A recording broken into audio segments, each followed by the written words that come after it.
listening to the Bloodybits Horror Show with your host, Eddie the Axe.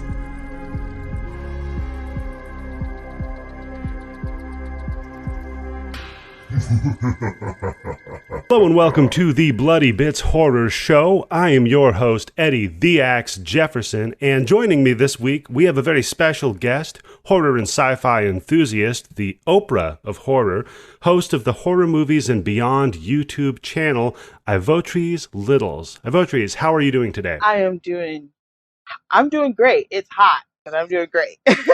Ooh, yeah, it is hot, man. I turned the fan off in here.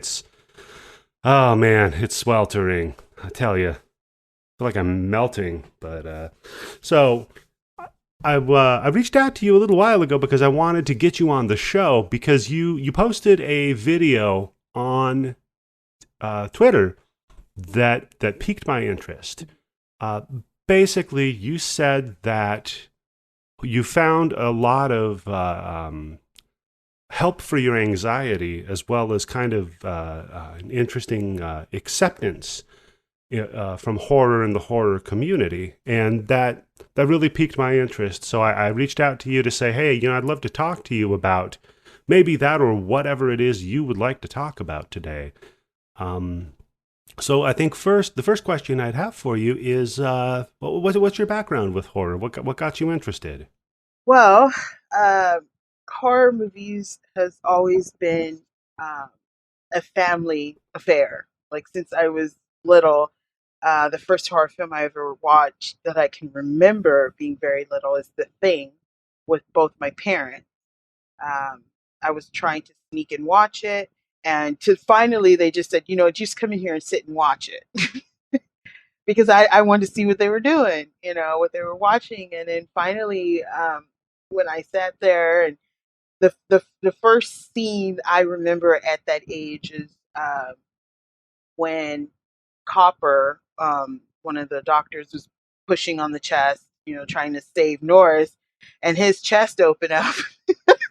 Jesus. So, and I was like, trying to cover up my eyes, and then, his head pulled apart and fell to the ground and was peeking around the desk and whatnot. And, when you're 4 years old, 4 years, oh my God.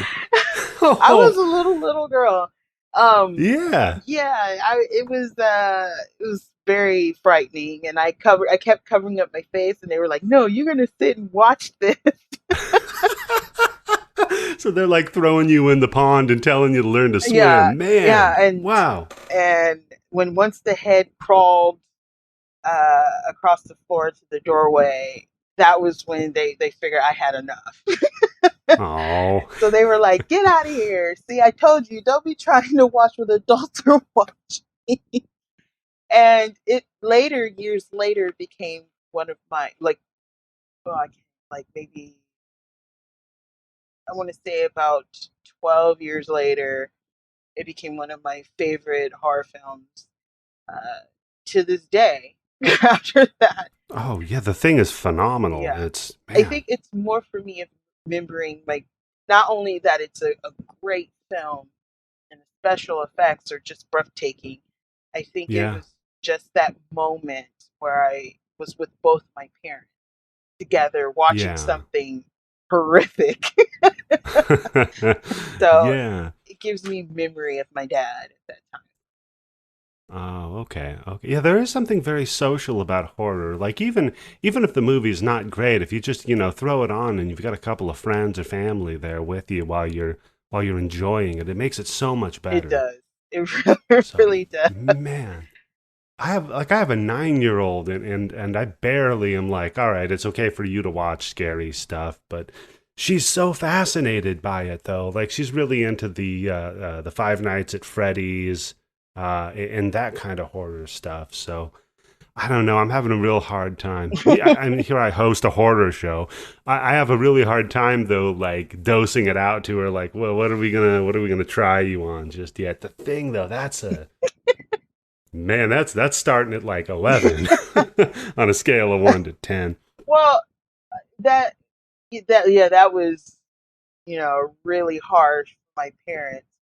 But I also grew up during the time It was like, Are You Afraid of the Dark? You know, Nickelodeon had some little scary things that used to come on too. So those are a little bit more tamed than Oh straight to yeah. the, Oh yeah. head pulling apart and sliding across.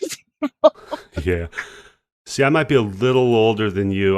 For me on Nickelodeon, they had this Erie. It wasn't Nickelodeon. It was Erie, Indiana. That was kind of like a kid's version of the X Files Oh almost. wow. Yeah, And that was an interesting I one. don't remember that. So yeah. Yeah.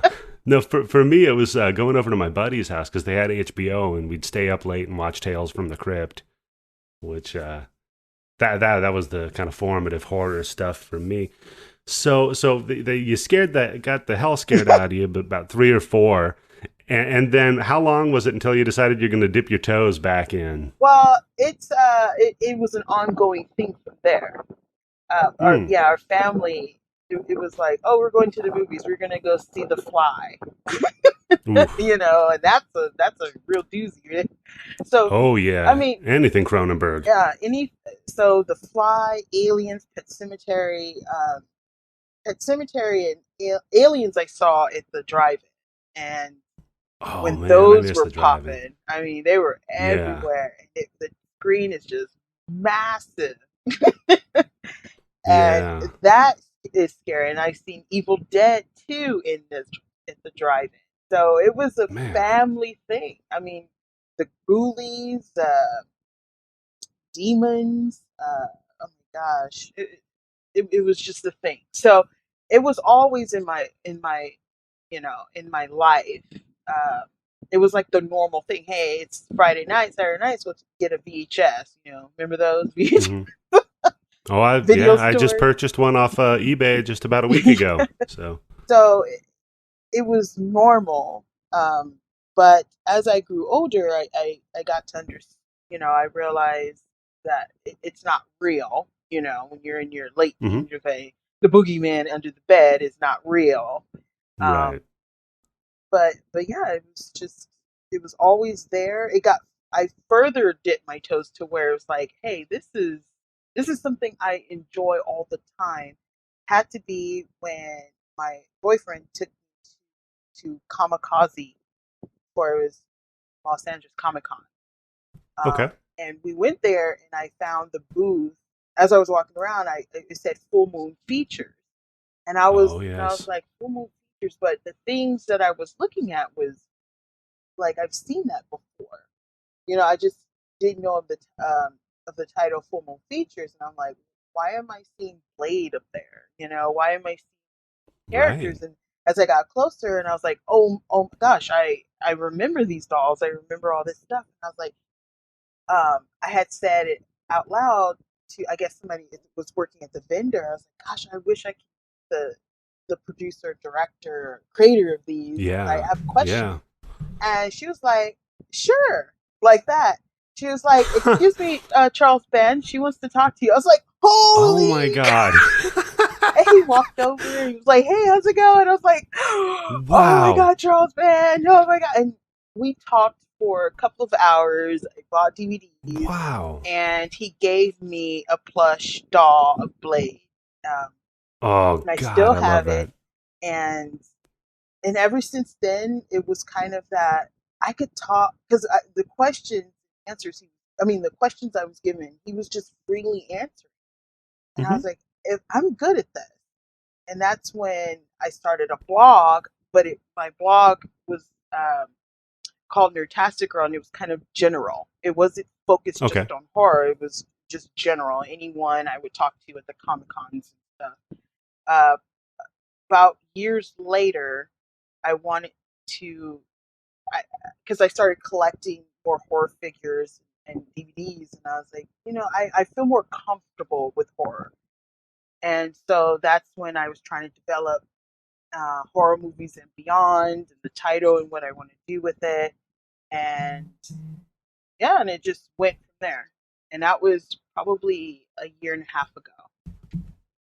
Oh, that's awesome. Yeah, that's just the experience though.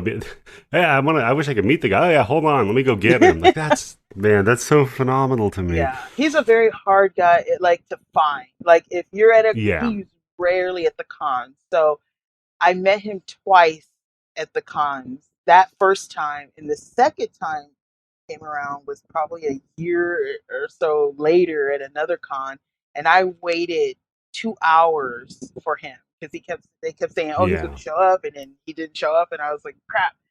And he came walking up, and he saw me. I didn't say anything. I was just standing there, and he, hmm put his stuff away and everything, and someone was like, "Oh, Charles Band, can you sign this?" He said, hold up. I gotta go over there and give a hug to my best girl." And I was like, and he gave me Oh, a, that's yeah, and he awesome. signed my doll's VHS. And that was Nice, the last time I nice. saw him. That was years ago. Ah. So speaking of Puppet Master, you're Blade fan. That's your go-to doll. Actually, no. But hey, Oh, it okay. free. It was from Yeah, his yeah. hand. It's very special. Mm-hmm. Mm-hmm. But I can never remember the dolls unless I write them down or anything. But it was the Yeah. I liked it. I think it was the gesture. Yeah. So I've one of the toys, and that's the one I have as Jester Oh, okay. with the three Yeah, yeah. faces that spin Uh-huh. around. And, yeah, I liked yeah, him. I liked him. I yeah. thought he He's pretty was cool. some were more crazier, but for Hmm. him it was always that anticipation when the faces turn, like where is it gonna stop? Yeah, yeah. It's almost as similar to Two-Face flipping the coin Yeah. right before he's going to make his choice about who you're dealing with Yeah, today. definitely. So that's awesome. Man, what a great way to get involved in the horror community. And so the horror community, you said, has been like kind of particularly receptive and inviting. And it's funny, starting the podcast, the first couple of people that I spoke with immediately after, we hung up, they're like, okay, that was fun. That was great. How are you liking the horror community? Because everybody here seems like really cool and they're, very accepting, and they're really trying to just embrace people and get more people into it. Have you also found that to be kind of a unique experience, or? Yeah, I've noticed that it really is. Um, rather it whether you're trying to put something out there or you're an expert, it just seemed like it's the same across the board. And I believe because um, the horror genre is always it's looked as a strange, weird genre. It's always been the stepchild of the film of Hollywood or whatever you want to. Um, Yeah. so we're all outcast. Yeah. So we all know what it feels like. You're walking around with, your Freddy, Krueger shirt and stuff like that, and automatically Hmm. someone is like, "Oh, they're weird." You know what I'm saying? So, um, Yeah. and then there's always little pop up conventions or little events and stuff like that that's geared towards horror, and then you see the people that go. Makeup is all crazy, hair is wild. They could be Hmm. themselves, and no one cares. Where I went to regular conventions, and people who are dressed as horror icons don't get that much attention because they want to see Huh. Iron Man. They want to see Thor when Yeah. you go to Yeah. those. So, but those same people that dress up like the Freddys, Jason, Michaels, Candymans, or whatever, when they go to the horror conventions, everyone swarms to them. I want to take a picture. Yeah. Can you act like you're cutting me in half? I mean, you see that kind of acceptance. So Hmm. I think that's why the community it's such a tight knit. Like, well, we welcome you because we already know how it is out there. Yeah. So what's funny is like some of my other interests, like I'm into video gaming, like specifically like retro game kinds of Mhm. stuff. And it's like you look at that community online and everybody hates each other. Like it's the worst. It's some of the most toxic fan bases ever. then like my wife is a screenwriter, and screenwriter Twitter is just insane with people like, if you're breaking formatting rules, then you don't even know what you're doing. And well, I'm holding a workshop to teach you guys how to write your screenplays better, but then it's like other people criticizing them. Well, you've never even had anything made, so why the hell should somebody pay you? And Oh man, yeah. oh god, and yeah, and you're so right though with the horror. It's just like, even if you disagree with somebody's take, it's just like, whatever. I don't know. I guess you could like the Friday the 13th remake. It's cool. So Yeah. I've never experienced anybody coming at me all foul yet. At least yet. yeah, But yeah. Well, we'll see. Maybe you'll say something in the podcast, and I'll like get on your case about it. I doubt it. So yeah, then I asked you on Twitter what you wanted to talk about, and you came at me with a subject that I wasn't expecting. And quite frankly, I think it's a really good one. So, what did you want to talk about today? oh, the the characters that scare us. Why we're the boogeyman. Like, why is Mhm. he loved or hated, and why do we, as the audience, come back for more? For the boogeyman. Like, why is the boogeyman so popular? And Mhm. what are Mhm. we looking for the boogeyman, or is it something that the boogeyman have that we want? Yeah, yeah. Yeah, I mean, That's it. it's a lot to get into there. I mean, to be fair, I'm being a little bit silly with that. I one of my episodes I covered the movie The Shining, and it went about 3 hours. That was after it was edited. So yeah, things can run a little long. So don't feel bad about bringing in a subject that's a little complicated.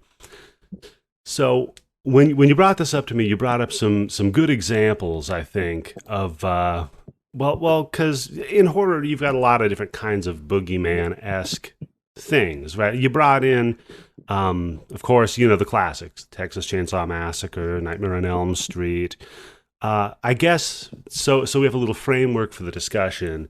These monsters that are the stories that, if you could put them in a box, if you could if you could define it, what would you say are specific to these? Because like The Stuff is a horror movie, but I wouldn't put it in the same category Yeah, as what we're talking about yeah. today. I think I chose examples like these because it shows how one story just keeps going. Like I was gearing towards a franchise type look to Yeah. it. Okay. Not just Mm-hmm. one movie and that's it. I chose something where people, whether it's the studio execs or fans, want more. It was just like it's something that kept going for years. Yeah. And rather if it's doing really well in the theater or not, people, you know, fans of those particular movies or in the horror genre is going to watch them, and though they became a symbol of themselves, and uh, fans sometimes praise them. They become idolized. Yeah. You know, Yeah. um, I mean, even to yeah, the point where that kind of becomes meta and is represented in the film, like Wes Craven's New mhm, Nightmare, right? Which is kind of about, well, it's meta. It's that Freddy is a character in a movie that is played by Robert Englund. So yeah, it was interesting, yeah, that they kind of commented on that the fandom, I guess, of these larger than life kind of characters. So, but why is it that you think that they have this lasting appeal? Specifically, like I would say, like a Jason. You've got kind of a mindless character that's always pursuing and mhm. unrelenting. But what about him specifically? Because there's been a number of that kind of a monster movie. What do you think would be specific to him, or maybe that he created that trope? I don't know. That makes him stand out. I think he stands out because he was this. In the beginning, he was just this innocent child that just doing what kids do.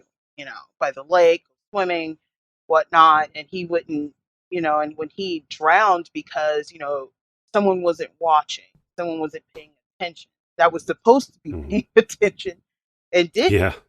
It's kind of like a revenge. I'm going to Mhm. come get you later. But in the first one, we all know, it wasn't him, you Right. know, person. Right. But the idea of revenge is mainly in the first one. And Mhm. it's, I think people want to see how these teens get killed, how people got killed, and it was always different, whether they get stabbed through the neck on the bed or stabbed on the, get pushed to the wall or slammed against the tree. It was like, Oh, that was one of my yeah, favorites. it's like, The yeah, sleeping bag on the yeah. tree, man. It's like, what's next? How they're going to get. It's not about the story anymore. We already know what happened and how he came back and why and all these things. But we were rooting for him to get those, whether they wronged or not. And then we had Yeah. then we developed some type of like formula of that as well, I think. Okay, well, you're sitting there and watching it, and you see two teens about to like get it on. You already know, Yep. what's going to happen. So we started becoming, fascinated. We became the character. We start to understand the character. We start having our own list of who's going to die or live. There were rules, and we follow those. So I think whether he's a mindless, being or monster or go, whatever it may be, killing Mhm. people, we're wondering what's, I wish I had that strength. I'm getting bullied at school, and I would Yeah. like to come after, the jock that's, punking people around and stuff like that. So he become a So symbol of that's themselves, I guess. that is interesting. I never thought of it that way. So it's almost like a silent protagonist that we are identifying with, and maybe that's why this genre appeals to the outcast in a way. Is you've got a little bit of kind of like the fantasy of, hey, maybe I'd like to bash that guy's head in against the tree and have a little smiley face of blood left over, you know. But then there's also the fear of feeling pursued though while you're watching it, you know. So maybe it scratches two different Well, itches that we yeah, have. that's true too. I guess it's that you have those people watching it, right? And then you have the girl or the guy running through the woods, and all of a sudden they're falling down, and you're like, there's no rocks or trees around. Then you kind of Yeah. follow that kind of formula or whatever. But as you're watching, you're like, man, I wouldn't fall down. I know what not to do. I'm not going to run into the woods Right. if a monster is after me or a killer. I'm not Yeah. going to run up the stairs. Why not run out the door? Always have an extra battery on your phone or something. You start thinking that way. And I think Right. in a very subconscious way, we are using that information for if a real life situation happened. Not Jason following you, but maybe Right. I'm not going to go down that. I'm not going to go down that alleyway. I'm not going to be left behind. I'm going to make sure I have the car keys in hand. You know what I mean? Like Mhm. it's it's just it's a survival technique in some way. It becomes. So another interesting thing that I've found in doing this podcast, and I haven't been doing it for that long. I mean, this is going to be coming out probably in October, so it'll have been maybe 4 months I've been doing it, but been getting a pretty good response from people. Is unlike a lot of podcasts or a lot of different interest groups, let's say, which are generally male dominated, you see, like along with this and true crime, that it's pretty much an even split of the fan base, maybe even sometimes leaning more of a female fan base. And I heard an interesting, a lady was talking about it on one of the true crime podcasts that I listen to. And she said that she's so interested in true crime because it's almost like it's preparing her in case she's put in that situation. Like, here's all the things these people did wrong to get caught by Jeffrey Dahmer or, one of these killers. Here's what I'm going to do right. Yeah. So that's interesting that you mentioned that it's almost the preparatory. And in my notes, and I have a little bit of stuff that I kind of got into the boring, like what the history is of the boogeyman, that it actually goes back to like the hobgoblin, I guess, which was a 1500s term in Middle English, but the roots of it are actually unknown, like where that concept is. And I was thinking about it because Chuck Palahniuk, the guy that wrote Fight Club, he wrote a book called Invisible Monsters, and he kind of talks about in that how back in our evolution, we used to live in fields and we had to worry about like just animals in nature just fucking killing our asses one day, you know?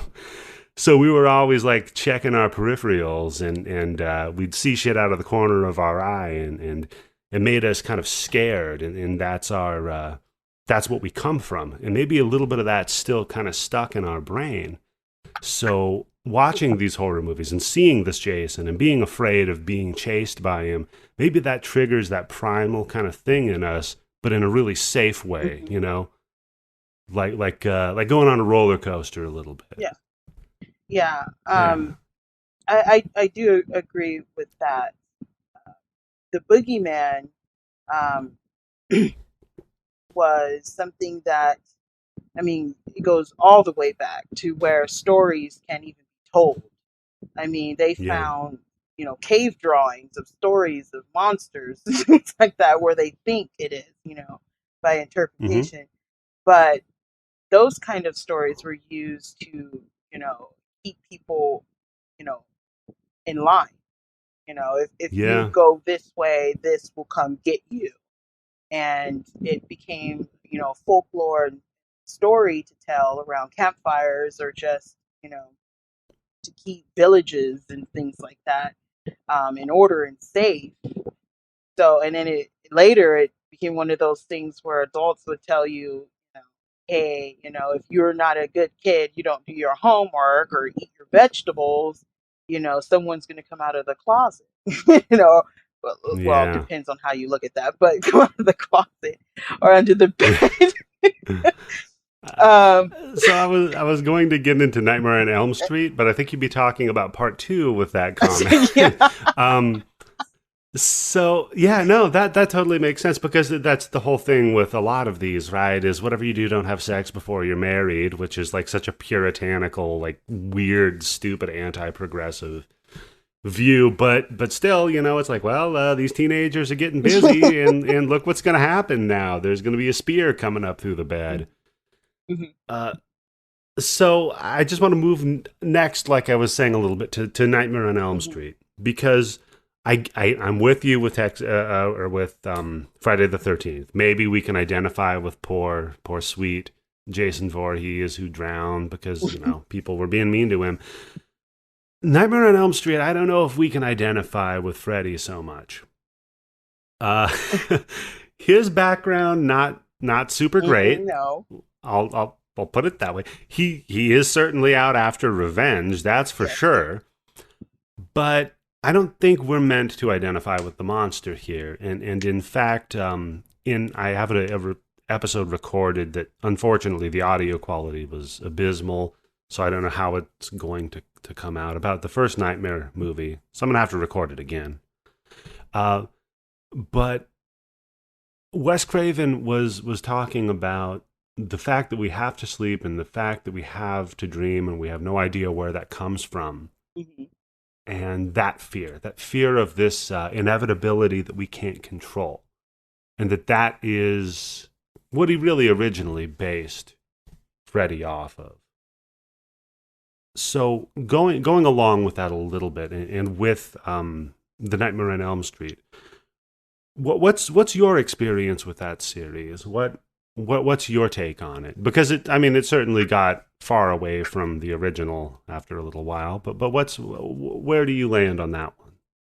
I think, um, yeah, uh, there's some truth that as an audience, we mostly cannot identify ourselves as Freddy. Mm-hmm.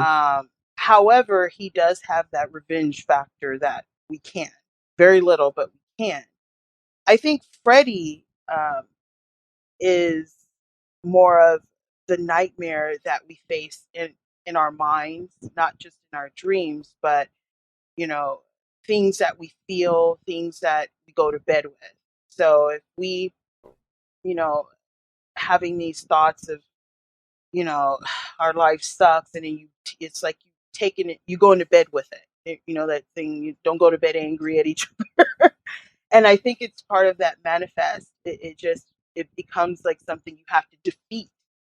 And in your dreams, you're the most vulnerable because sometimes you can't remember your dreams, and in your dreams, you're less control. You don't have that much control over what happened. And I think he represents that. Like you think you have more control until you actually have to face something. And then Yeah, um, they do a very great job representing mhm, that. Like in the first one with when she's trying to run up the yeah, stairs, right? And it's the Bisquick yeah, stairs that's slow because you're so right because like you get into the dream where somebody's talking some shit and then they maybe start a fight with you and you go to punch them and what happens? mhm. You just your hands slow and they're still going fast, but yeah, that's so true. And he, on the other hand, can control what happens in the nightmares. I think he has a not full control of exactly what goes on in your dream, but he can manipulate a little bit at a time. Because and think about it, if he controlled exactly everything that went on in your dreams, there'd be no movie. Because he could just kill you anywhere. He can go anywhere. But it's a cat and mouse. I mean, he can only control so much, and then at that moment, I think it's that that fear as well. She tried to go out the door, it didn't work out. So going upstairs, oh, I'll just run upstairs. But then it becomes, the feet sinking in, and she's trying her hardest, but and then it's like, why don't Freddie just pop up right then and there? No, he it's also taking his time as well. So he, I think, has rules in itself. Not and dreams. You know, him as an entity has rules he must follow. But he also, like I said, he represents the things that we face every day that we go to sleep. You know, but sometimes taking some of that stuff with you could kill you. And I think that's what he originally represented. Fear that the fear that we take to bed with us. Can it, can it kill us? Not. Um, who knows? But I think, when Nancy had figured it out how to bring him to the real world, I think that's when she faced what it really was, and she had to face it in the real world. It wasn't a nightmare, it wasn't a Yeah, dream yeah, anymore. because at that point she also faces So, some of the other struggles that she is having in her life with her mhm. parents, and The- yeah, that's a very good yeah, point. yeah, Yeah, definitely. Her mom was, I guess, an alcoholic, and just her wrapped dad up in was his work. just, yeah, just completely wrapped up. And that's what kids Oh in real yeah, life, yeah, kids go through that. You know, so I think, having this monster inside in her mind when she falls asleep, and having the monster, outside her parents over there drinking, and, dad outside into his work and not paying yeah, attention, so it's like, yeah. well, damn, The where did monster you go? almost makes it easier because like at least you can see him. You know, at least it's like there's this fucker that I Yeah. can like hit with a Yeah. sledgehammer or something.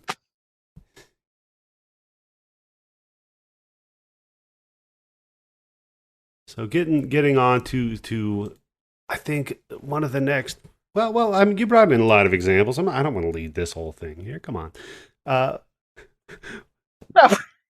Well, it was like Alien. yeah, you don't have to go in Alien. any kind of order here. Like, Oh, okay. Well, then just do Sleepaway Camp is one of my Sleepaway Camp. favorite series. I've got a guy who's a filmmaker who's going to be coming on here to cover the movie that got him inspired into making films. And in choosing his career path was Sleepaway Camp 2. Yeah, that's what I said. I don't get me wrong. I love the first Sleepaway Camp. Love it. Like, that thing blew my fucking mind when I saw it. Because I had no idea what I was going into. I was living in Longview, Washington, because I grew up in the Pacific Northwest, like, middle of nowhere, like nothing going on. And I was lucky enough that across the street from where I was living, there was a video rental store. And it had a deal where it was like, here, give us $100 and you can have unlimited rentals throughout the summer, right? Yeah, it was a little mom and pop place. Wow. Like, they didn't do a lot of traffic, but I was one of those kids that my folks are just like, all right, just don't get anybody pregnant and don't burn anything down, and you're fine. Like anything else that happens. So they were actually managing a motel at the time, and there's like a little house built into the motel, but it's really small, and I have kind of a big family. So one of the motel rooms actually had broken plumbing, so they couldn't rent it out. So they're like, all right, Eddie, just you go ahead and stay in that motel room. That's your room, right? So then if you have to take a shower or whatever, just come back into the house. But so I just sit up there and rent all of these terrible horror movies from across the street, and just like I ran through everything they had, I even got to the point where I'm like, oh, they got Faces of Death. I'm going to check that out, And I'm just like in middle school. And the person renting them to me is like, are you sure it's okay for you to rent this? And I'm like, yeah, my parents said I'm already messed up enough, so it's not like going to do anything to me. Like, okay. But I remember it was summertime. I had my friend was over visiting, and we grabbed Sleepaway Camp because it's just like, well, this looks perfect, right? I mean, you look at the cover, and it's just a camp where a bunch of teenagers, a bunch of dudes in really short shorts are getting killed. Some of the shortest shorts. God, I wish we'd bring that back, man. I mean, just to wear them. I like wearing some short shorts, man. But those were short shorts. Yeah, they're the kind of shorts you could see a man's religion in. That's a little much. So we rented that, and we're watching. We're like, all right, this is kind of good. And then we get to the end, and I'm like, oh shit. What? Wait a minute. What? Hold on. Wait a minute. And so then it's funny because I saw that this was like back in 93, maybe 94. Well, it was a while ago. And then, it has this resurgence online and kind of takes a life of its own. But under the vein of like, why are these characters that we keep going back to, or what do they have that we admire or we hate or that we as the audience want? I want to know where your needle lands on this one. All right. Well, I think it goes a little bit more deeper than what we're watching. A group of kids go camp. Some don't want to go, some do want to go. It's just, a bunch of teens, horny teens or whatever. Bullies. You got the jocks. You got the girls that think they're all that. I mean, it has everything. Yeah, I mean, we can relate to all of it. I get that. Yeah, I mean, everything is there. But I think that it goes deeper than that, and this is why. You have this kid that's in, at a camp, but then we see bits and pieces of her backstory. And obviously, it's some kind of child abuse. Yeah, but we're not sure, but it seemed like it was putting pieces together. And this child was forced, to have this a normal life, quote unquote, but it really wasn't normal. But in the same process, she was constantly being picked on. Yeah. you know what I'm saying, and mistreated by these teens. And I think having that, abuse at home, being mistreated and all this, and going through whatever horrific things she was going through, take that and still have to go to camp where people are mistreating you and talking bad about you and embarrassing you and doing terrible things. I mean, you start to manifest this this monster, you know, and it's like, how can you go through life knowing that you're different? You're looking at girls that don't look like me, but my mom says I am.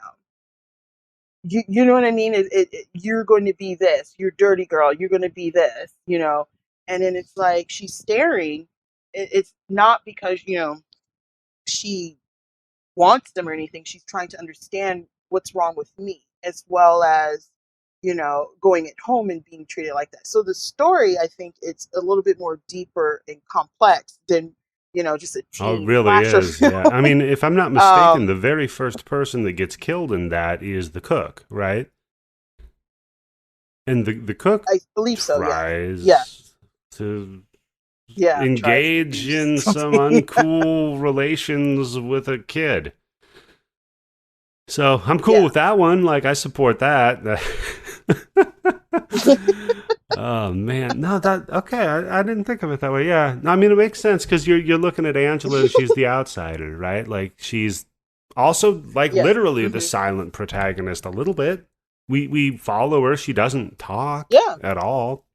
She doesn't really know how to Yeah. engage normally with Yeah. anybody. It's But then you yeah, find out why. You find out why because you have crazed mother at yeah, home. You're a dirty girl. You're gonna look like this. You're this, and then you're kind of like, yeah, what? Of course she's not gonna talk. She's a boy. And there are hmm cases and real cases that parents actually yeah, have yeah. done that, There's a pretty famous case of this where actually in you know. Canada that happened. I forget the name of the person, Mhm. but yeah, it's specifically what you're talking about, and didn't end well. Did not end well, and that could play out either way, right? Like, um, denying somebody their I sexual think it's the identity and first. Oh, agency and forcing your views upon them is a horrible thing to do, especially to a child. And you see, I mean, it's abuse, like you said, and it certainly did not work out well. no, I also think if you go deeper than that, I think it's at that point of like you said, identity, like the first, the whole transgender. You know, is it something that we grow into, or are we forced to be something we're not? I think it kind of played that a little bit.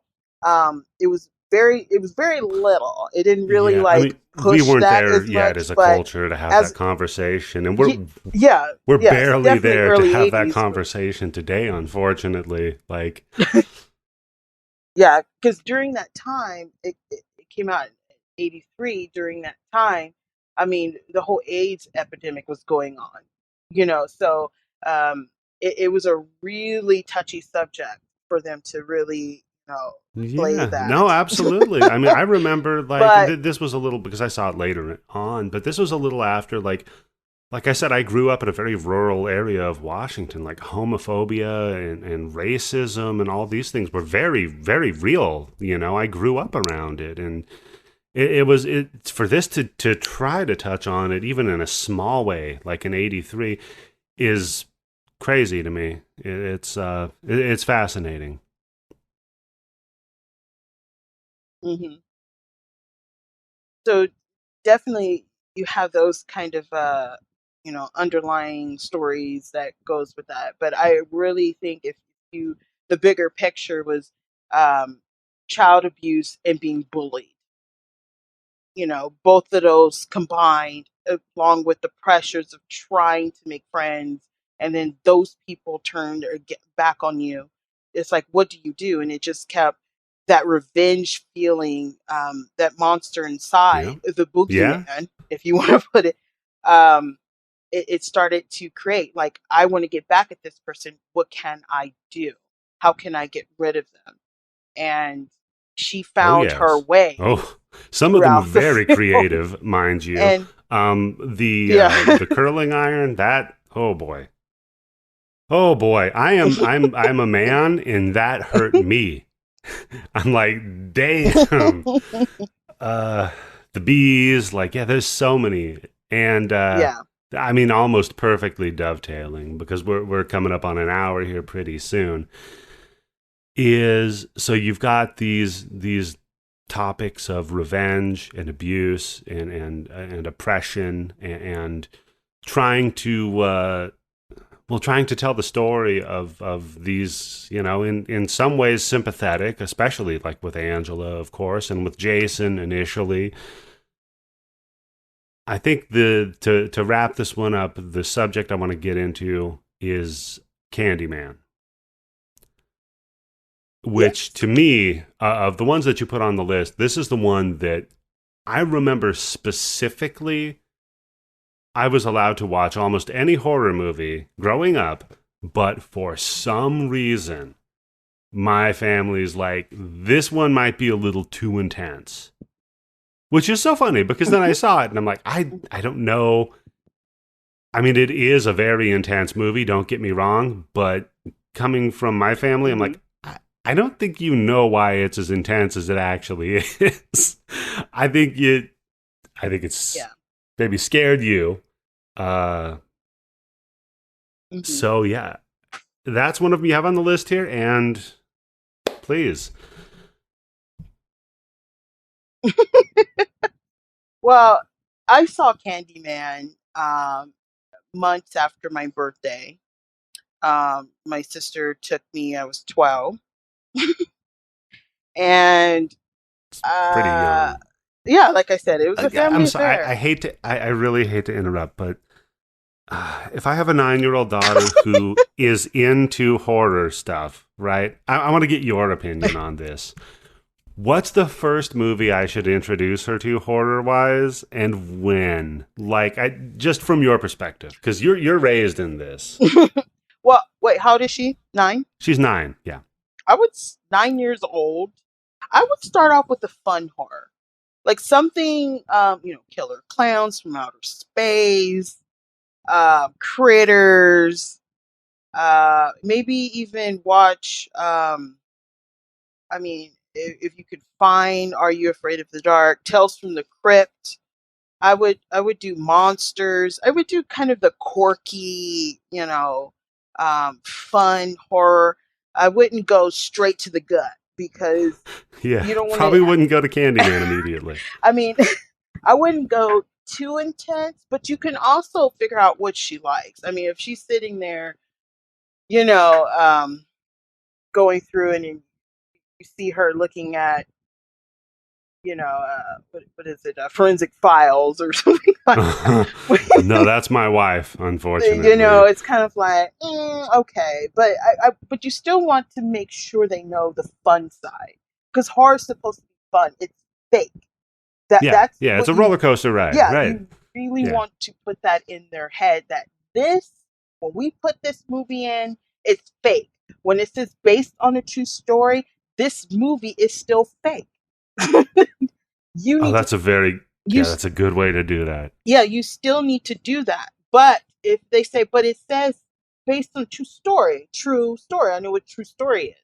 Well, then that's when you show the research, the real story, and make sure they know that the story that you put in, especially like Conjuring or The Exorcist, that is an actress, and then show her movie with the other act with the same actress in it. Then she, as a child, would know, oh, well, that's the same actress. She died in that one. It's fake. You know what I mean? That's how I would do it, and that's how I realized because that I watched multiple movies and I would see the same person in there, and I kind of put two to because when you're like, 4, 5, 6, oh my God, the boogeyman is coming to get me, Freddy's. I can't go to sleep. But if you're watching other movies with other characters, especially Johnny Depp was, that was his first film, Nightmare. But then, there's 21 Jump Street. There's other things he was in. And you're like, one of the best death scenes too with Johnny Depp, man. Yeah, you're like, he's sunk in the bed, but he's over here fighting crime. You get it? Yeah. Now all of a sudden he's a pirate. Yeah. So that's good. Okay. Definitely try as the parent. It's the parent's job to let them know this is fake. What's real? Forensic Files is real. And then that's a whole nother story you're going to have to do. But as far as like for fun, having a good time, laughing, mommy, daddy, I'm scared, but it's okay. Then do the quirky fun, there's Tremors. Tremors is a good one. That's a really good one. Yeah, I would do things like that. Like Floor is Lava, the movie. Yeah. Okay. I'm sorry. I really didn't mean to interrupt you. It's fine. You've got very thoughtful opinions on everything that we've talked about, and I'm like, I want to pick your brain on so many different subjects. I really do. So one of the points my wife brought up also is maybe we should show her the behind the scenes stuff. Like, here's how that practical effect worked. So like maybe if when you were a kid, if they when they were doing the defibrillator scene and the thing, if they're like, all right, so here's how the guy was under the table operating the mechanic that did that. I don't know. Maybe at 3 or 4 it still wouldn't have worked. But sorry, I totally sidetracked you. You're 12 years old. It's the day after your birthday. Yeah, and right? My sister was like, "Oh, let's go to the movies." and as I was walking, I seen on the marquee said Candyman, and I was like, "Oh, okay." I was terrified. Oh. The first part, no.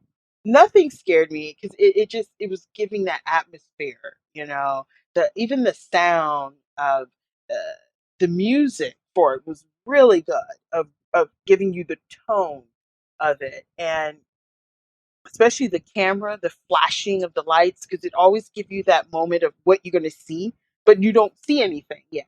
Like you never see anything. And then she climbs into Cabrini Green and everything like that. It climbs into the walls at Cabrini Green, and it tells you the story of these murders and things that happen there, and how they use Candyman to scare the residents there doing things. These drug dealers did that or whatever. But you follow this woman, Helen, and and her and her friend, it was for her thesis, I think, to study this Candyman. Who is this Candyman?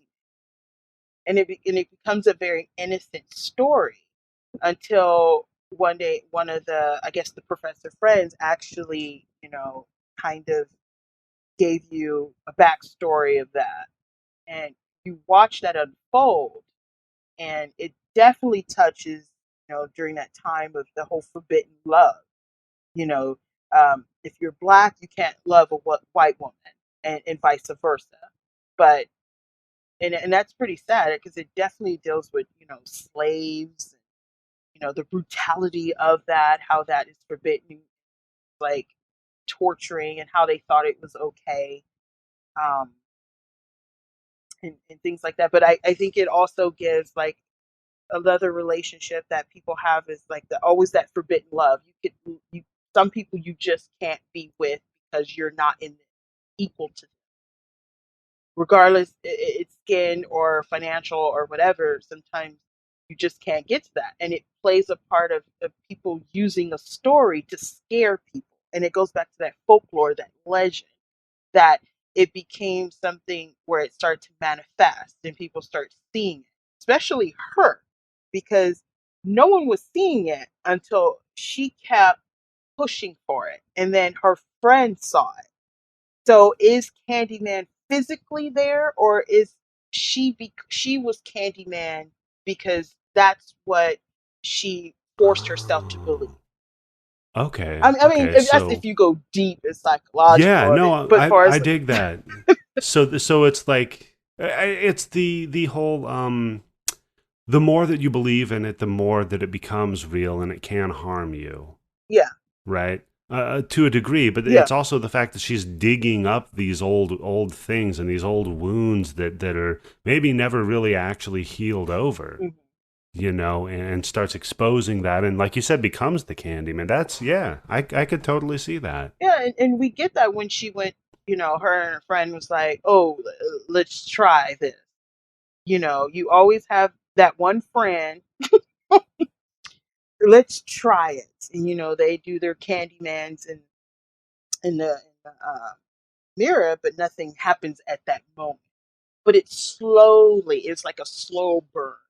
But I need you to remember. And then that's when you first see it, when he's like, Helen, it's like, and he's like far away, in the parking structure. And it's like, and that walk, he seemed like he's like 100 feet tall. Yeah. Tony Oh my Todd God. was just a phenomenal actor. He's a phenomenal actor anyway. But he brought his that presence was, oof. Huh? Yeah. Just his presence was just incredible. Yeah. Yeah, as soon as you see him, you didn't even see. Now, what I like, you didn't see the hook yet. No. He had it behind his back. He had his arms behind his back, but you saw his presence, and you knew something wasn't That's right. somebody who's not to be fucked with. No. No. Yeah.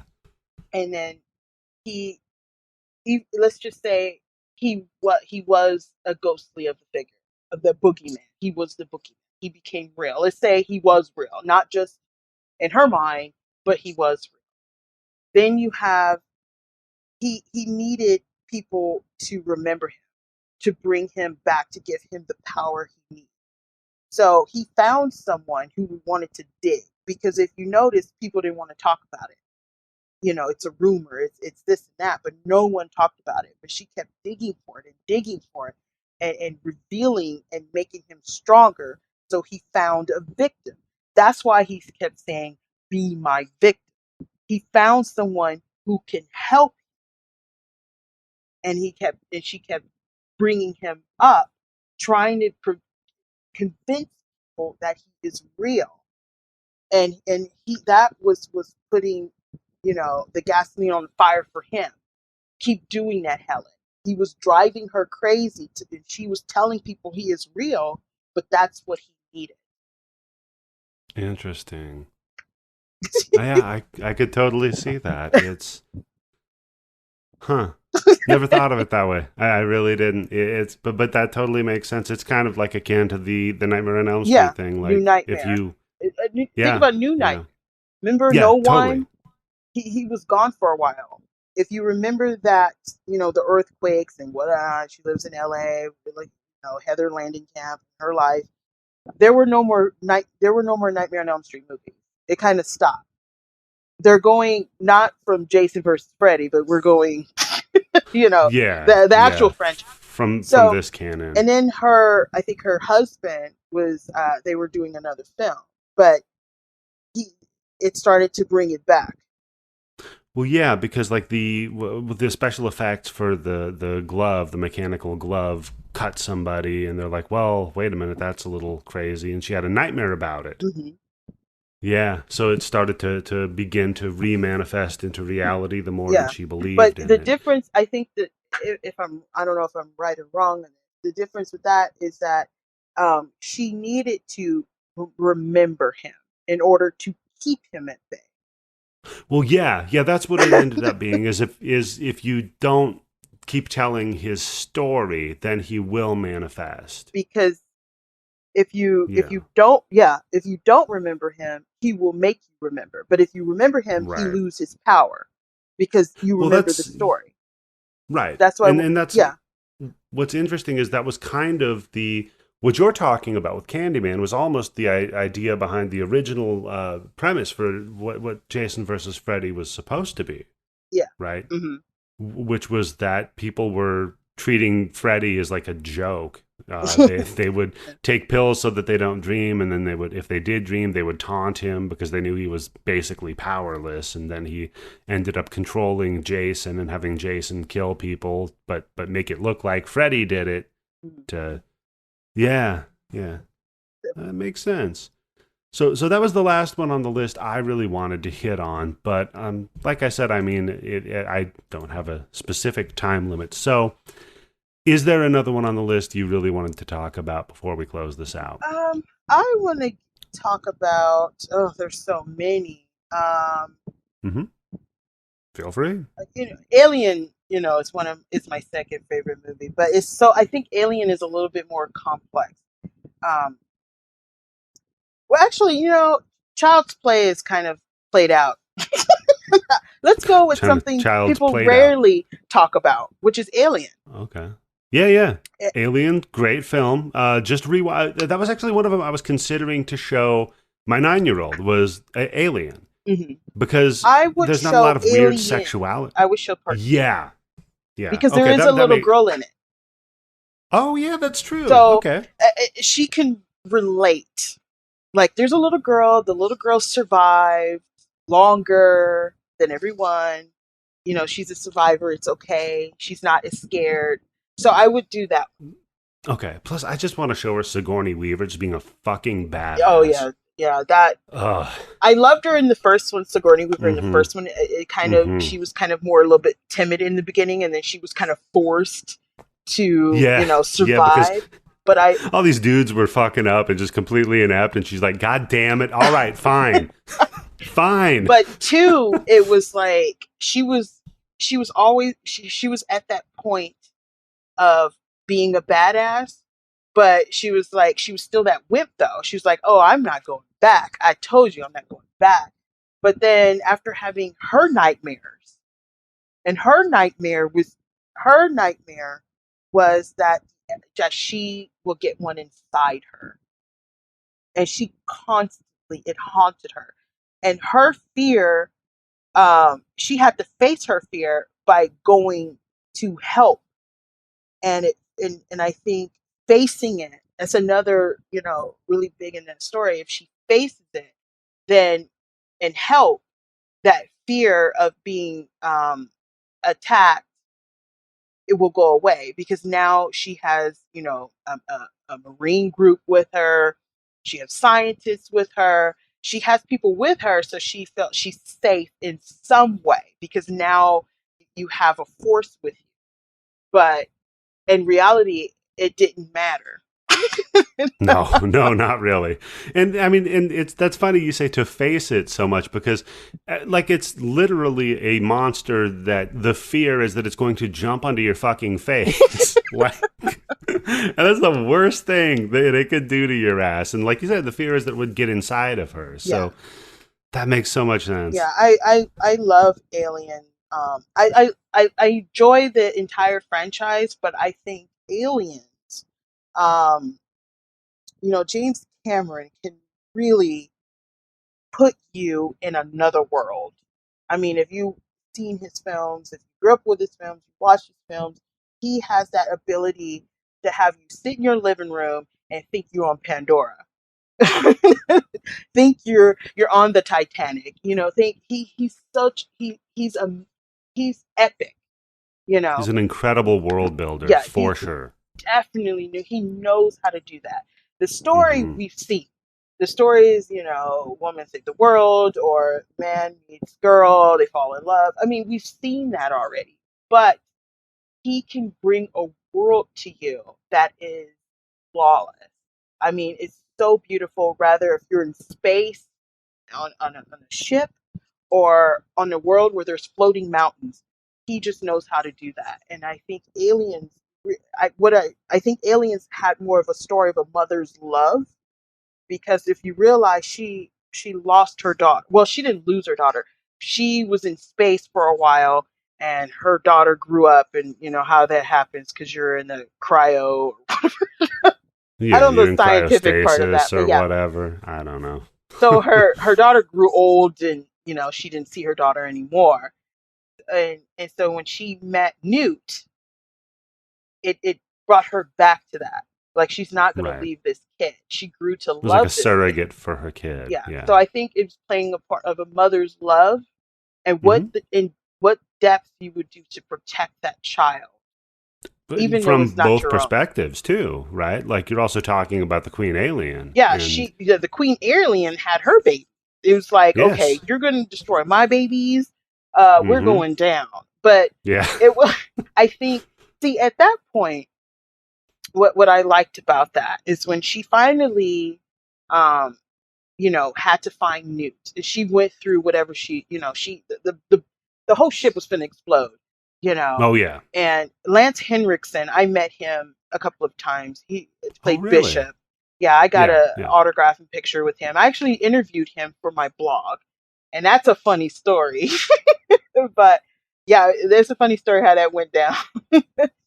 But I'll talk about that later. But the point, when that ship was going to explode, it wasn't going to stop her. She was like, no, I gave her that watch. I'm going to find her. So she went down really in the depths of hell to find that girl. And when she thought all hope was lost, you saw that emotion of losing a child. It's like, I lost my child, and I'm doing this again. And then when Newt screamed, it was hope.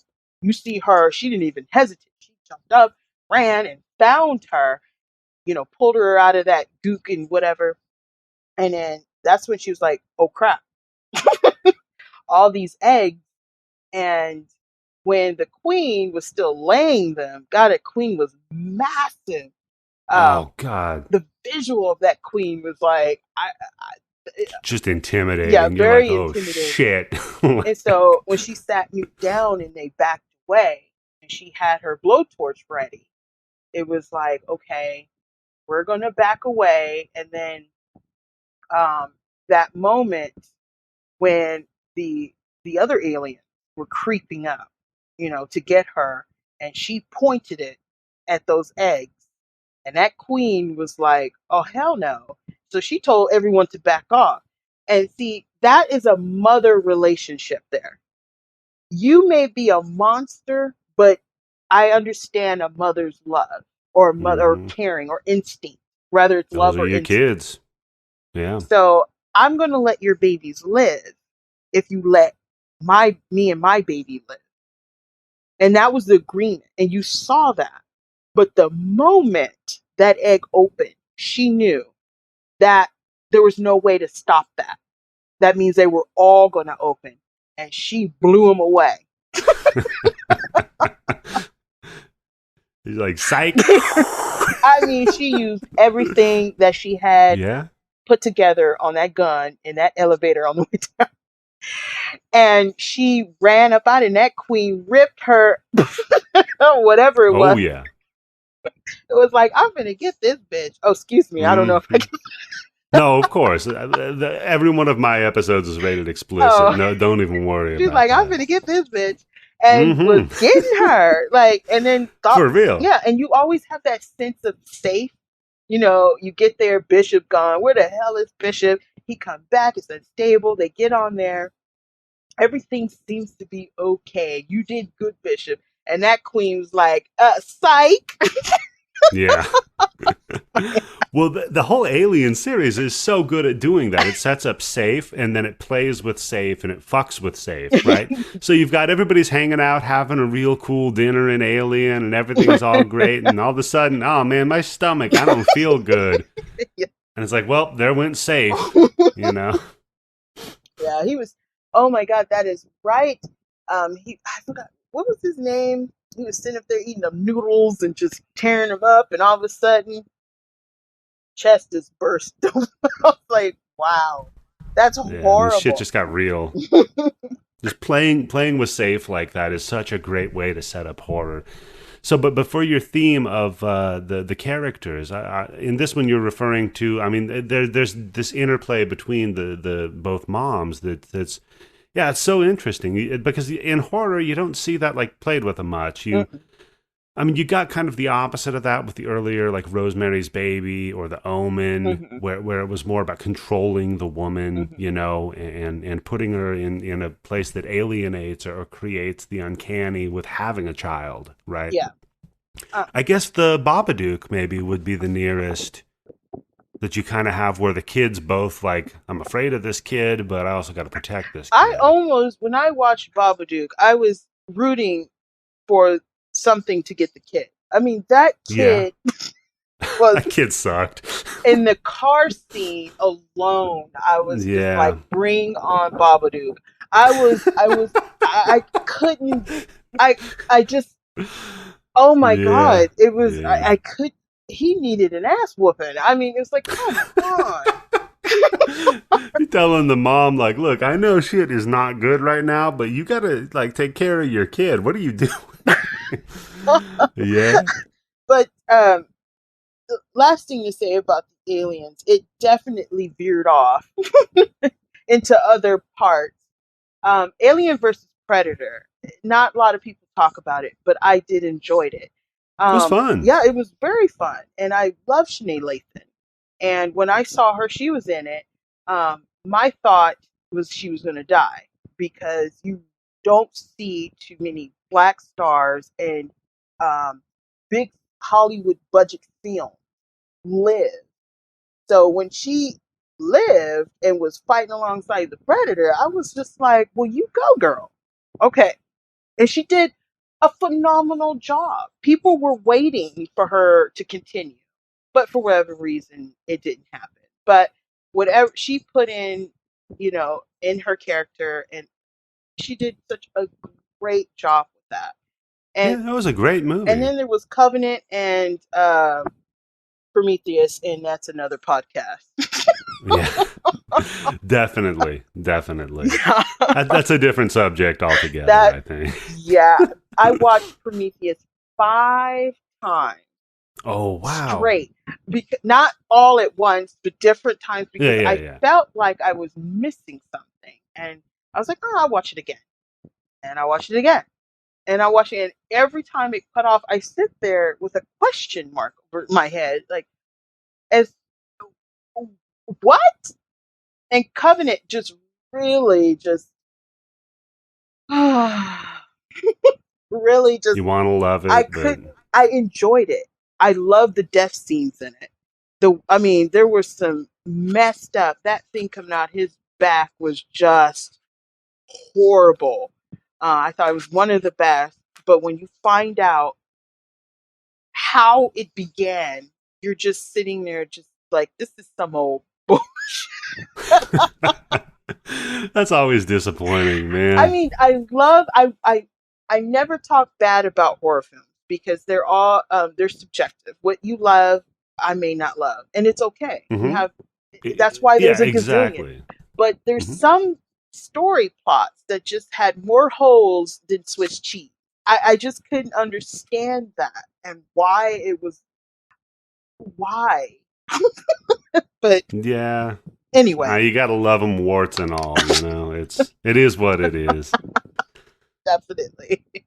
So, all right, going over all this stuff, and one of the common things that I'll do on this podcast is we've talked kind of in depth about these series, and everybody kind of knows them, and everybody kind of loves the ones that we've talked about. But let's say you listen to this podcast, and you're like, man, I just want a little bit more. I want something else I could just throw in tonight, put it on the Netflix or whatever the streaming service, or go buy the Blu-ray, I don't know, that is in this feel for you, is in this genre maybe of horror, just to get a little extra, maybe that's underrepresented. It's just something that you don't see every day, or that maybe not a lot of people recommend. What would your recommend be? And if you need, I can go first because, I'll give you a little time to think, and I'm springing this on you kind of last minute. Well, you could go first.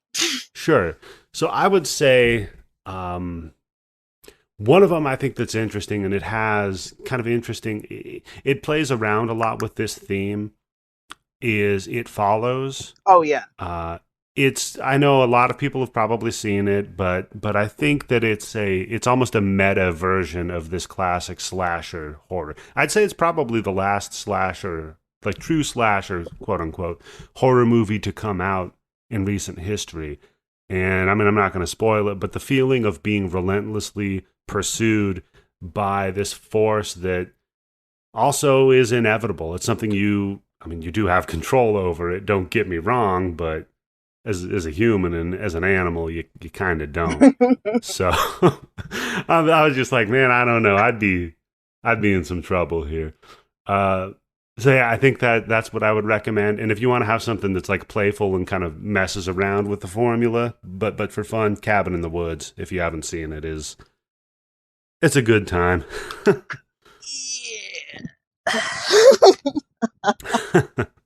Yeah, Cabin in the Woods. It Follows It's is one of fun. my top 10.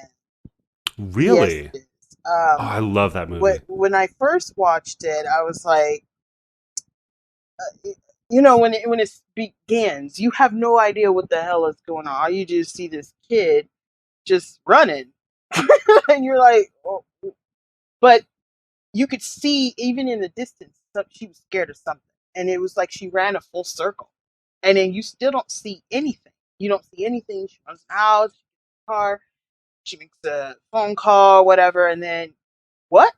It just put it out there, and then it gets into you meet this young girl and her friends and this la la la. I love that it gives you that early 70s look, that peace and love look to it, that old. I really do love that look that the film it gave. Yeah.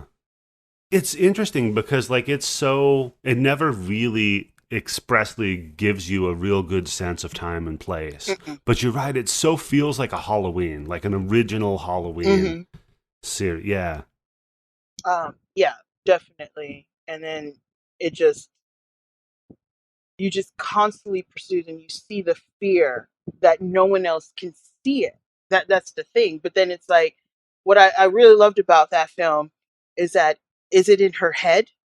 Am I crazy?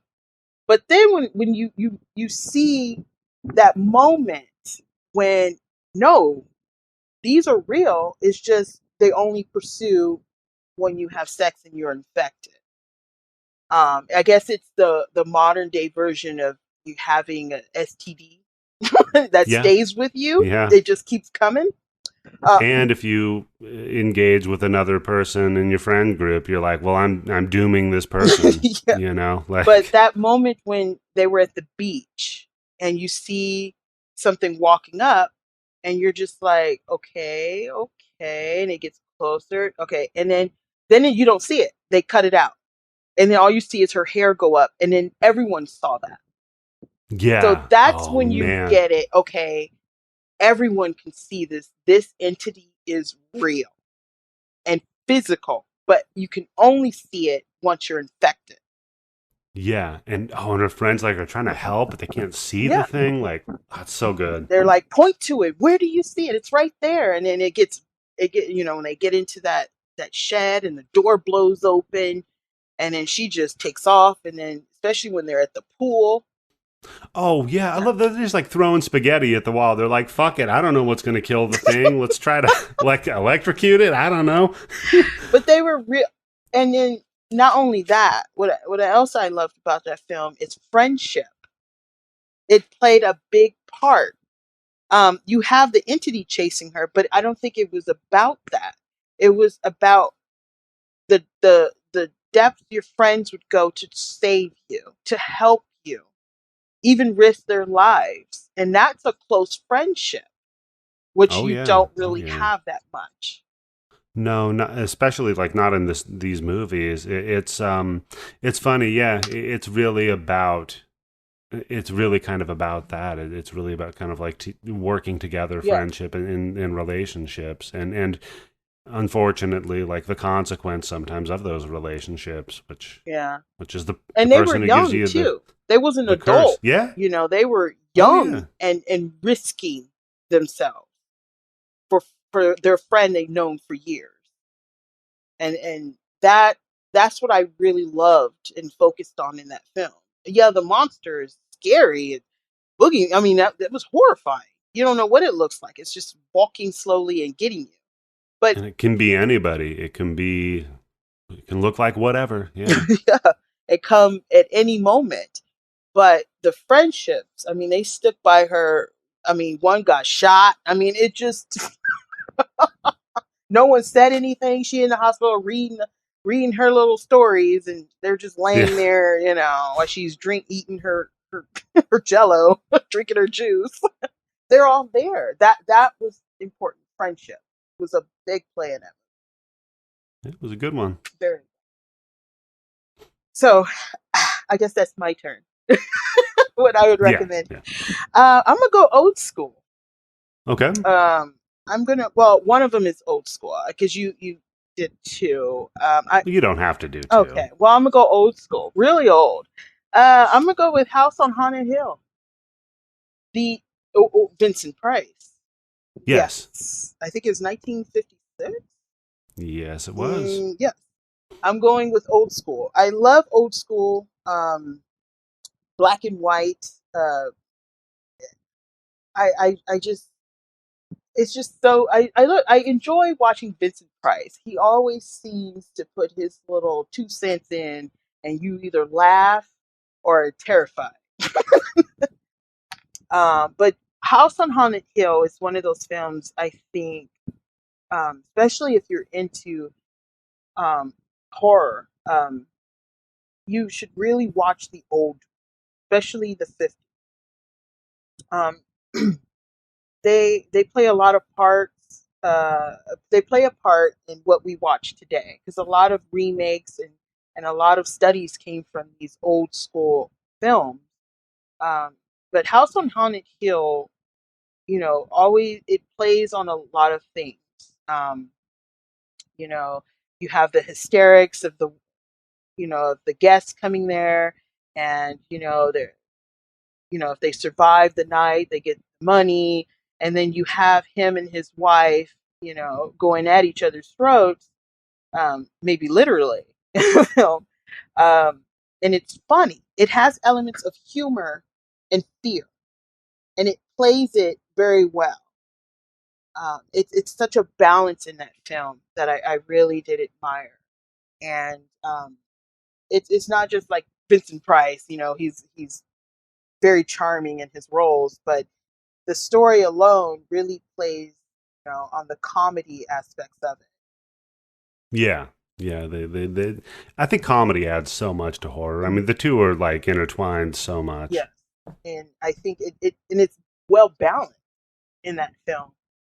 You're pretty terrified when you see, this old lady pushing herself towards, a woman. She's like screaming, and then the skeleton, put his hand on her, and things like that. It's like terrifying. And when you watch it now, that's a lot of things. I really try to tell people, when you watch those type of movies now, yeah, they may look ridiculous, but don't look at that.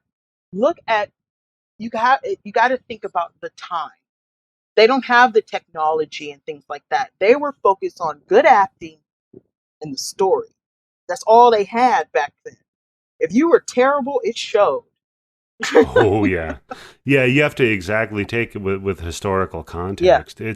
It's funny you bring that one up. Just a couple of episodes ago, we did an entire retrospective on Dark Castle Entertainment, which redid House on Haunted Hill, 13 Ghosts, Ghost Ship. A bunch of the old William Castle horror movies.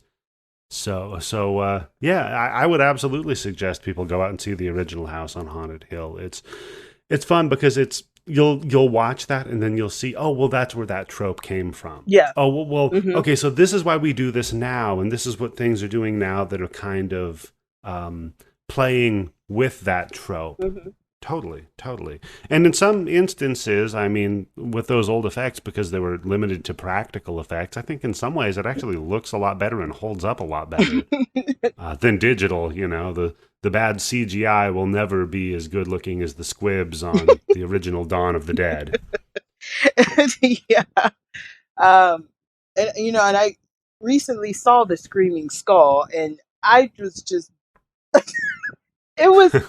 it wasn't ridiculous at all. Yeah. It was like, wow. It had so much mystery, had thriller in there. You were just like, oh, that dude right there, he did. Like, me and my boyfriend found each other like talking to the TV. No, he did it. Oh, wait, what? Well, she's gonna find out. It brought back that back in the day where you just like you become the character with the character. You like, you're participating with them in the movie. I do this all the time. It drives my wife nuts. I'm like, what the fuck are you doing going over there, you idiot? You know what's gonna. Yep, see, I told you. Guy's getting his head cut off. I'm like, I told you, you dumb son of a bitch. And you have to think, those films are very dramatic. The acting is, Mm-hmm. when she's in hysterics, she's in hysterics. Like, Oh he's like yeah. shaking her. Over the top, yeah. I mean, because you've got people that are like from a theater Yeah. background, so they're playing to the back of the theater.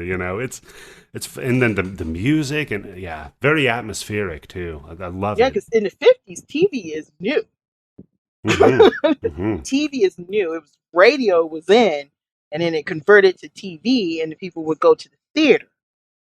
So, and then and then you had the talkies and things like that that came in the 30s.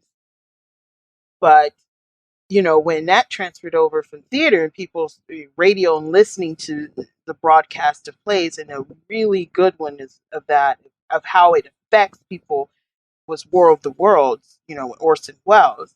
But when TV started coming in the 50s and they were expensive, it's like you're watching these actors, they, like you said, they came with backgrounds of theater. So when you do theater, you have to project yourself not only in the front and the back too. So yeah. Mm-hmm. So Yeah, no, it's phenomenal. Like you watch it, like wow, people used to be really talented, man. Like I was just actually talking to somebody about this. Fred Astaire and Singing in the Rain. Like love. you look at this. Okay, so the guy's got to dance, right? Uh-huh. The guy's got to sing. He's got to act, Mm-hmm. right? And there's a scene. He's singing and dancing up and down these stairs, and it's raining, right? But this is fake rain, and he's wearing a wool suit. And he complained like, "Oh, I'm getting a little tired doing this," So they let him take a break. They let him take the wool suit that's now soaked from this fake rain off of him. And just as a lark, they're like, "All right, we'll weigh it." The suit he was weighing wore 80 pounds. Man. And this dude is singing and not losing his breath and dancing up and down stairs. Mm-hmm. Like, I mean, we get impressed when people do their own stunts nowadays, but damn. Well, I don't think Vin Diesel could sing while he's playing Riddick. to add on that, he also had the flu. And had a fever. That's right.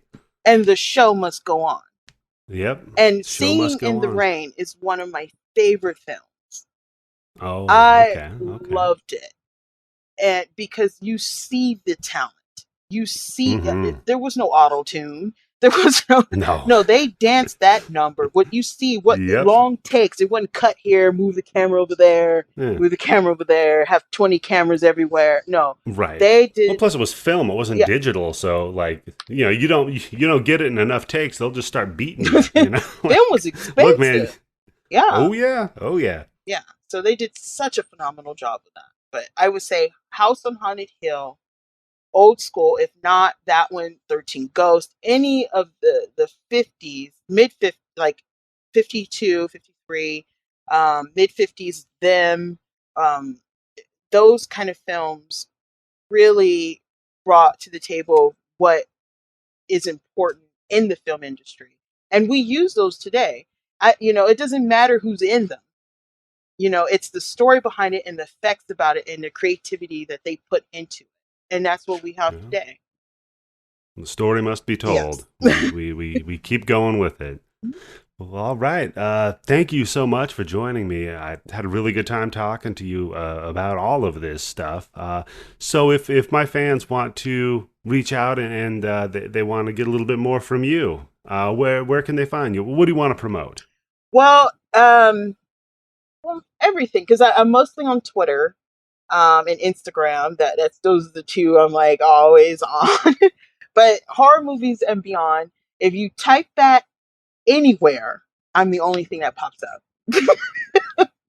So, and then also I have a YouTube and that I'm still learning everything when it comes to YouTube, but I find it's really fun. And one thing I would like people to understand that in my YouTube videos, I always try to incorporate part of the film in my reviews. And so I think it's just fun to do. Last one I did Reanimator, I just asked, Barbara Crampton, like Megan in Reanimator, hey, you like to help me? And she was like, sure. Wow. And I was like, oh, And I wrote That's her amazing. a little script, and exactly what you see in there is exactly how I wrote it. That's amazing. And that I haven't seen that one of yours yet. My wife just watched it. She told me it was phenomenal. I've got to go see that now. See, you sold me on it. This is great.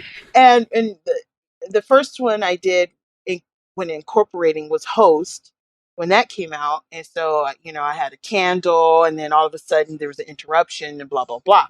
So, and when I did that the first time, I was like, I like this. So I did Reanimator. It was tough, but I did it, and I still love it. So from now on, there's going to be some element of whatever the movie that I put out there that I'm reviewing, you're going to see in it.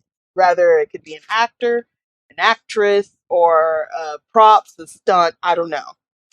You just have to find out when you watch it. So I love it. You're putting your own little personal touch on it all. I love that. I really do. Hey, it comes from being in film school. So there's a lot of things that people don't know about. Yeah. Makes sense. Yeah. Yeah, I'm a drama nerd. It's funny you mentioned War of the Worlds. One of the plays that we did was a War of the Worlds based play, and they're like, "All right, everybody, get your roles. Eddie, you're the guy who's off the screen, and you're the announcer on the radio." And I'm like, "Well, why?" They're like, "Well, because you're 14 and you still you have the voice you have that I have today." So I'm like, "Oh, okay, great. That's fun. I don't get to be in front of people. All right, I guess I can be behind a microphone. I'm good at that." So that's great. Yeah, thanks for joining me. Everybody go out and check out check out your YouTube, check out your Instagram, your Twitter. I love your Twitter account, by the way. Oh, thanks. You've got some great stuff that you put on there. Thanks. Yeah, so horror movies and beyond. Yep. Absolutely. Just Google it and everything will come up. Everything will come up. See, I love that. So for me, if you Google Bloodybits, everything I have comes up. So that's good. And speaking of, there's a new thing that's going to come up for Bloodybits. Well, it won't be so new now because this is coming out in October. But if you haven't already, subscribe to the Patreon, patreon.com/Bloodybits, where we have... we've added a few things. We've got our own little kind of streaming service. If you want a bunch of bad 70s, 80s, and 90s, maybe, horror movies, you can dip in and stream some of those. As well as we've got a radio station that is streaming 24/7. Right now there's a lot of coast-to-coast AM, but we're adding nightly old-time radio horror dramas. So take a look at that. We also host every weekend a live stream from my collection here that's, since we're all locked up because of the pandemic, horror is a shared experience. Everybody can jump in, get in the chat room, and have a good time. That sounds pretty cool. All right. That's fun stuff. Yeah. It is.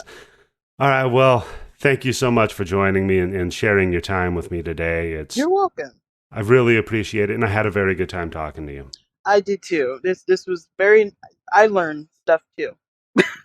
Yeah, I learned a lot today, and that's all I need. So, all right. Thank you very much for listening, everybody. And this is